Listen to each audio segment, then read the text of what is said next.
One of the things that you learn in command is, hey, you have to quickly make a judgment when you think the ship is sinking or your aircraft is no longer flying. And I know that there's a lot of positive energy in the United States as well as this forum that, hey, we're going to get through this COVID crisis. But I kind of want to put it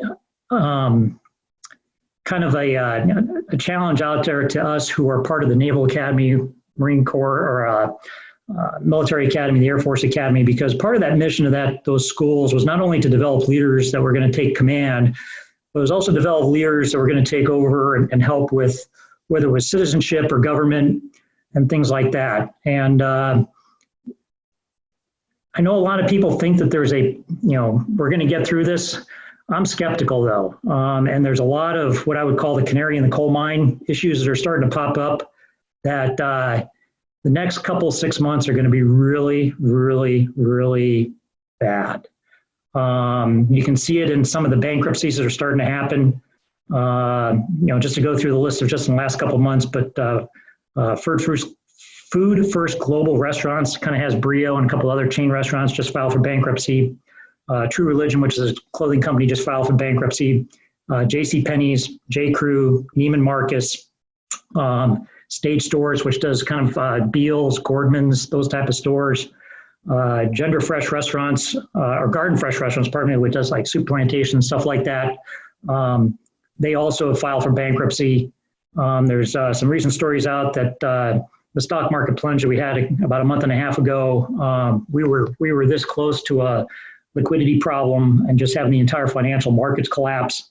Now, of course, I live here in Los Angeles, and I don't want to get into politics, but some of the restrictions that have been put on certain states just don't make any sense whatsoever.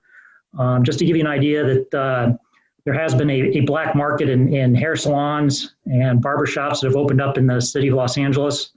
The police officers are going around from store to store, knocking on them, opening them up, and making sure that those people are not engaging in business practices.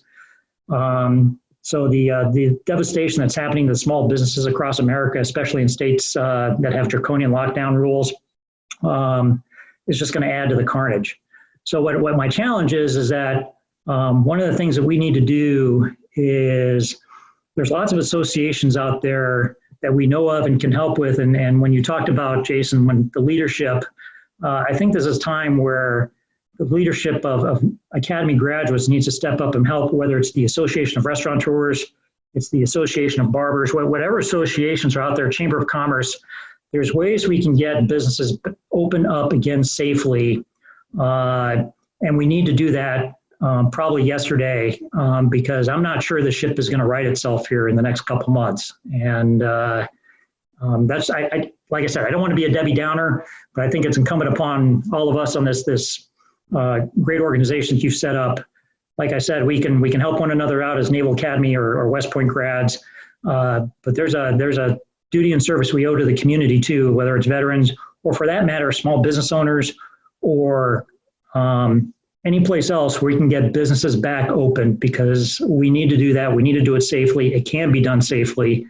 And I challenge everybody to go out there, call up whatever association you can and say, what can I do to help? Where do you need leadership to help focus the effort to make sure that we're going to survive? Because this is one of those points where, like I said, if you told me right now I could pull out of the jam dive that I'm in, or that we're not going to have to bail out of the aircraft, I'm not so certain I'm not going to have to pull that ripcord.